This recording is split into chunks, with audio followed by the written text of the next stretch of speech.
the people of this country and we're under attack. They banning us, they cancel us for speaking the facts. If you man enough. This is the Patriots Prayer Podcast. It's a tremendous show, one of the greatest shows in the history of the world. This is Bryson Gray, and you are watching the Patriots Prayer. PTN, you're doing the right thing. On the Patriots Prayer Network. Thank you all. PPN on your bumper. I'm Tom McDonald. This is the Patriot Prayers Network. Check it out. Lots of good TV. Lots of cool people. Tune in. Keep it locked. I'm the white boy with the middle fingers in the air, dog. We don't give a what. 100 white boys gonna hold me down anywhere, dog. We think that you suck. My Patriots the craziest. They ain't afraid of breaking fists on faces. If you really want to taste of this, don't safety tip. The same mistake and spray the clip. I pray you miss, because if you don't. Be hurt. Yeah. And I would assume that was why he was there. I want to release.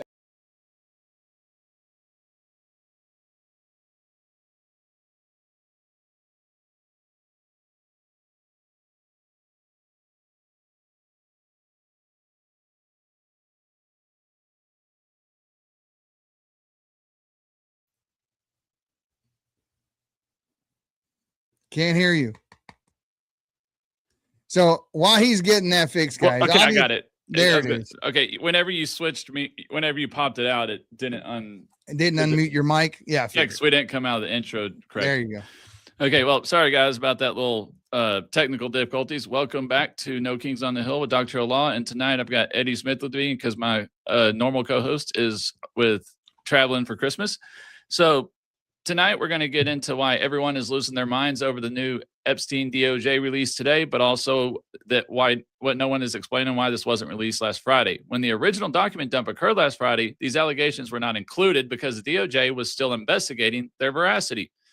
That's key because they didn't exclude them to protect anyone. They excluded them because uncorroborated accusations do not belong in official DOJ releases.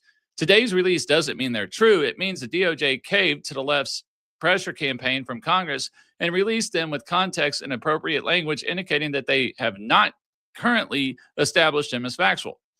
While I am a supporter of President Trump and I'm not going to claim that allegations are equivalent to guilt, in the United States of America, proof matters. Not just that, but proof beyond a reasonable doubt. We're innocent until proven guilty. And let me be perfectly clear. If anyone, including Trump, were to be found guilty beyond a reasonable doubt of such claims, I'd support prison time. But that's why we're here tonight on No Kings on the Hill, is to cut through the narrative and find the truth. And so I'll bring up Eddie and let him get going. And we've got a couple videos and some documents to kind of go through and the letter and everything. And we'll kind of get into the legality of all that and all that stuff. So I got it. Bring yourself up on stage. There you go. There it is. So yeah, I mean, absolutely right. We don't live in a day and age of just lynch him and everybody in the court of public opinion just, rides that wave and the left now thinks they got a huge win. But let's talk about, and we'll go into detail more later, exactly what do they have? What is the evidence? What do we have? What can we prove? These are the questions that we should be asking as Americans, not, hey, his name appears exactly when he said it would. He was on the plane more than they said he was with, exactly who he said he was with, going where he said he was going. So, and then there's a lot of word games by the press that we'll get into, like Donald Trump's name on 30,000 documents. That's not true. It was 30,000 documents, and Donald Trump's name was on a very, very minuscule, less than a point percentage-wise on these documents. And we're going to show those documents to you, and we're going to give you our take on those documents. And we call balls and strikes. It's not about political leanings. It's not about who we support. It's about what's true. At the end of the day, it's what's true. It's not what you want to be true or what you believe to be true or what you think is true, but what is actually true. And then let's expose some of the games that the left plays in the media and show you exactly the difference between real journalism and basically rage baiting. There you go. So we still can't hear you. You're back to not being heard again. Sorry. Okay. Everybody he's talking about in the public court opinion. All right. Everybody's acting like, oh, we've got him criminally. Well, here's the problem. I looked up the stats earlier while I was doing a TikTok live, and roughly less than 2% of all cases if they even go to trial, if the DA will even prosecute them, ever convict without physical evidence.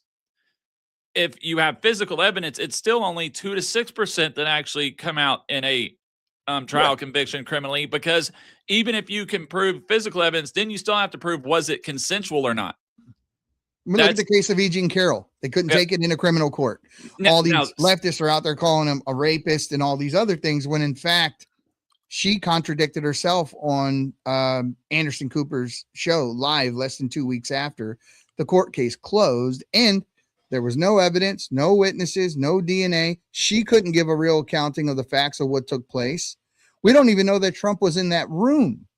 And they changed the definition of what would be considered sexual assault prior to the case happening, which could have been misconstrued as me laying my hand on your shoulder. Hey, what's up, Jay? And just putting my hand on your shoulder. And that the way that law now reads, that could be construed as sexual assault. Well, it also has to go with civil. Now, see, here's what people understand: is criminal, it's beyond a reasonable doubt. Means you can't have any doubt that the accused committed the crime.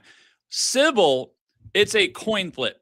If you can, and also the jurors are more likely to rule in favor of the plaintiff about 60% of the time, because the fact is you just have to prove could have had happened.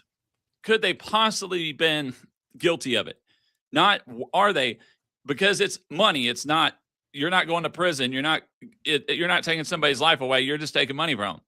So all you got to do is prove that you were in a room together at the same party, and that based on your he said, she said can be enough to convict, because on civil, it's about 60 to 80% conviction rate. But they're emotional rulings. It's less than 2. Emotional rulings.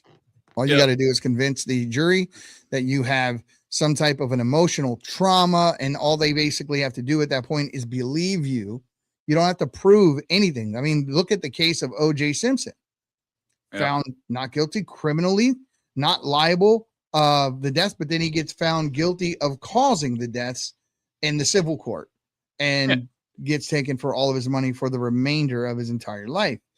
A lot of people would think that kind of ruling is unfair. I'm sorry, I happen to be among those who believe that is unfair, whether or not it's civil or criminal. If you're criminally not liable, how can you be liable in civil court for the same charge you just got found not guilty for in criminal court? Either you did or you didn't do it. Either you're guilty or you're not guilty of it. I think we definitely need to, as a country, readdress some of these things. And the civil thing, it's also because you got to look at the jury's eyes. If they're sitting there trying to decide whether somebody should go to prison for the rest of their life and literally taking somebody's life away, even giving them the death penalty, that's a heavy burden to hold. But if you are just having to say, hey, does this billionaire have to give somebody $250 million, $100 million, or $20 million, or whatever, that's pocket change to them for something they might have done, then you don't have so much of a heavy burden on your shoulder to say, hey, cool, they can afford it. I mean, and how many people actually hate rich folks because they didn't succeed themselves in life? They don't have as much, or they just feel good taking money from the rich and giving it to the poor. You know, the old Robin Hood syndrome, if you will. And a lot of people have that. A lot of people on the trials have that. We've seen that in the trial with Sussman. We've seen that with Igor Danchenko in the Crossfire Hurricane case. Sussman admitted guilt on the stand. You heard that. I said it, record it, play it back. Sussman admitted guilt on the stand. He was on trial for lying to the FBI. While on the stand, he said he wasn't at the FBI to represent any political operatives or organizations. But he clearly billed Hillary Clinton for the time that he spent going over that dossier at the FBI. And he stated as much. So that was a lie. That's what he was there for. So therefore he admitted guilt. But because he had a jury of people in DC, and one of those jurors happened to be a parent of a kid who was on the same baseball team or something as his own child, he truly didn't have the trial that he would have gotten had they been able to move that trial out of, I don't know, was that DC or New York? It was one of the two. I can't remember, but I do want to clear up one thing that I keep on hearing people go back to in any lives I've done is Katie Johnson. One, that is not a real name. That is a pseudonym that was used by somebody. And they say, oh, she was deposed. No, that is an interview with an attorney, or it's not an actual deposition that is being done in a court under oath with judicial review, with judicial findings and evidentiary hearings, or any of that. And that case was actually dropped. It was filed in 2016 in California, refiled in New York, and then withdrawn. Now, of course, everybody in public opinion is saying, oh, it was pressure, it was threat of this and that and this and that, but the court never found anything on that. It's all hearsay. So that case is no veracity. Honestly, my personal opinion is Trump wasn't going to settle out of court. And she knew that if it went to evidentiary findings and hearings and all that and went through that, she was going to be guilty for lying under oath. And what should happen, in your opinion? Now I'm asking you for your opinion. Let's say I take you to court and I'm charging you with rape, right? One of the most disgusting things that a man can possibly be convicted of ever, because it follows you for the remainder of your entire life. Your reputation's gone. Finding a job is hard, whatever. Say a female takes you to court. You get found not just not guilty, but innocent of all charges. And it comes out obviously she knew she didn't get raped, right? Unless you're just a wackadoo. Shouldn't there be some reciprocity for the person taking you to court and lying on you in court? Oh, yeah. And I can actually talk about this from a personal experience. I'm not going to give the whole story, but roughly when I was a younger kid, I had an incident where it ended up, and a girl claimed I did something that I didn't do. Thank God that her own cousin, who was there in the room, was in the house that night, actually was with her when she came back to my room after she had left, testified in my behalf. That was the only thing that saved me. My best friend testifying for me, my two best friends testifying for me on my behalf, did nothing. But when her own flesh and blood said, no, she's lying to you. She's lying because she doesn't want her dad. She doesn't want to get the punishment that her dad's going to give her when he finds out that she's no longer a virgin at the age of whatever. And also because in Texas, there's this stupid law that, okay, so if you have a boy and a girl that are both 14 and they agree to have sex, they are technically both guilty of statutory rape, because a child in Texas cannot consent, is not an age of consent until 15. 15? Yeah, it's 15 in the state of Texas. Wow. That's the age of consent. They start young in Texas. Like here, it's 16 in Nevada. So, I'm talking about that's the age that the person can consent with somebody that's like 16 or 17 or not over the within 3 years. Okay. Within 3 years. That makes sense. Yeah, within 3 years. So if two 14-year-olds do it, then both parents could technically charge the other with statutory rape. And so that's what she was accusing me for. She was claiming that, oh, I didn't do it, Dad, blah, blah, blah. And it's like her, pretty much she had come back in the room with me and she had told me no. I was like, fine, okay, go ahead and go out.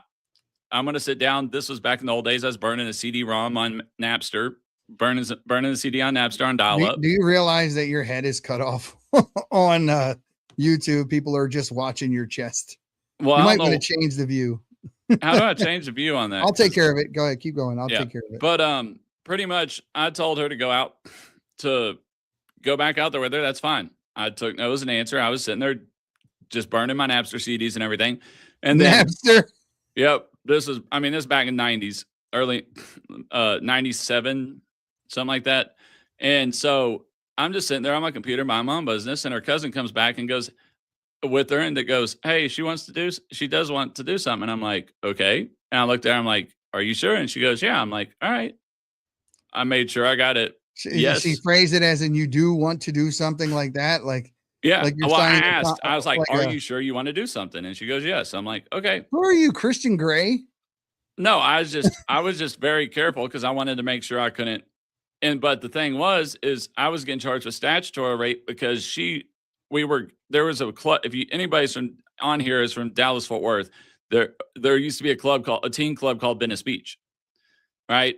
And she had told me she was 15 because I knew about the law. So she told me she was 15. I didn't think to ID her because not all 15-year-olds have IDs.